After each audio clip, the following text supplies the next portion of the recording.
अस्सलाम वालेकुम everyone, welcome back to my channel. कैसे हैं आप सब लोग? उम्मीद करती हूँ आप सब लोग ठीक ठाक होंगे। ईद पर खीर तो हर घर में ही बनती है, लेकिन क्या आपने कभी गाजर की खीर ईद पर ट्राई की है? मीठी गाजरों की ये खीर जितनी बनाएं उतनी ही कम पड़ती है, क्योंकि ये बहुत ही मज़ेदार बनती है।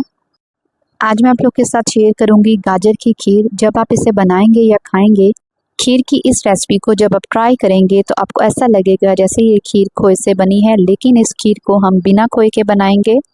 तो चलें फिर रेसिपी को स्टार्ट करते हैं और देखते हैं ये खीर कैसे बनती है। सबसे पहले एक बर्तन में 2 किलो दूध लेंगे और इसे बॉईल कर लेंगे।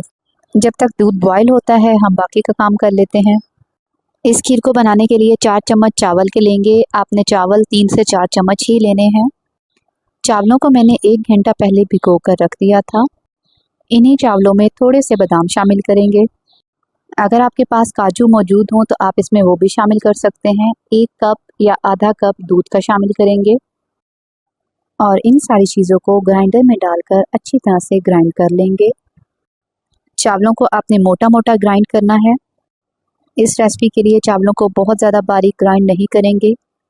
आपको नज़र आ रहा होगा कि सारी चीज़ें अच्छी तरह से ग्राइंड हो चुकी हैं। अब इस मिक्सचर को साइड पर रख देंगे। इस खीर के लिए दूसरा मेन इंग्रेडिएंट गाजर है। 3 से 4 फ्रेश गाजरें लेंगे। मैंने इस खीर के लिए रेड वाली गाजर का इस्तेमाल किया है। गाजर का छिलका उतारकर इसे कद्दूकश कर लेंगे और इसे साइड पर रख देंगे। दूसरी साइड पर जो दूध हमने बॉईल करने के लिए रखा था वो अच्छी तरह से बॉईल हो चुका है।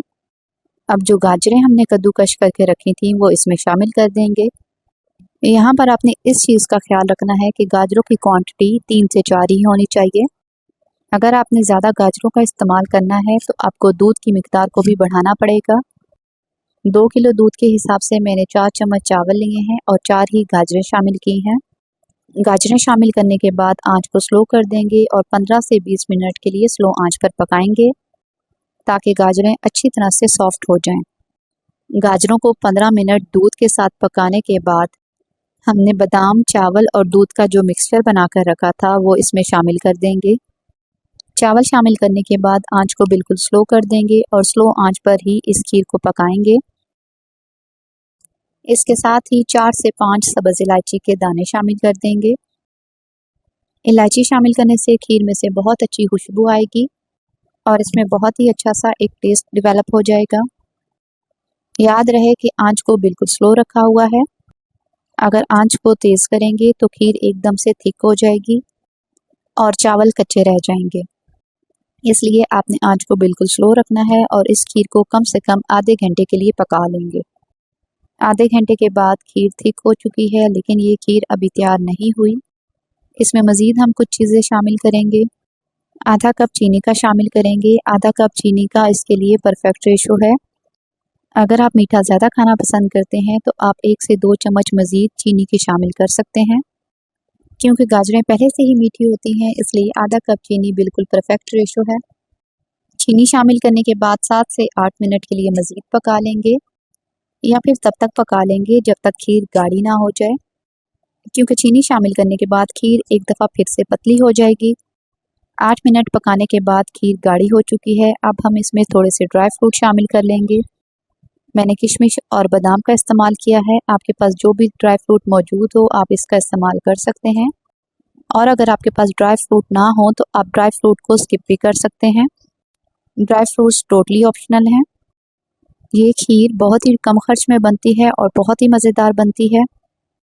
इस स्टेज पर मैं कहना चाहूँगी कि अगर आपको मेरी रेसिपी अच्छी लगी हो तो लाइक शेयर कर दें, और अगर आप मेरे चैनल पर नए हैं तो मेरे चैनल को भी सब्सक्राइब कर दें, ताकि मेरी नई आने वाली वीडियोस आप लोग को मिलती रहें। लीजिए, हमारी मज़ेदार सी खीर तैयार हो चुकी है।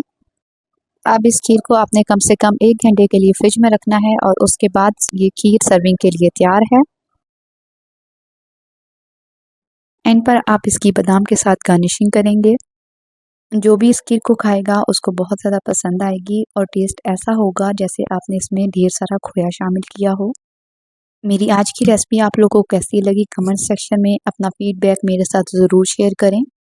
आज के लिए बस इतना ही। मिलती हूँ किसी न्यू वीडियो में किसी न्यू रेसिपी के साथ। तब तक के लिए टेक केयर। अल्लाह हाफिज़।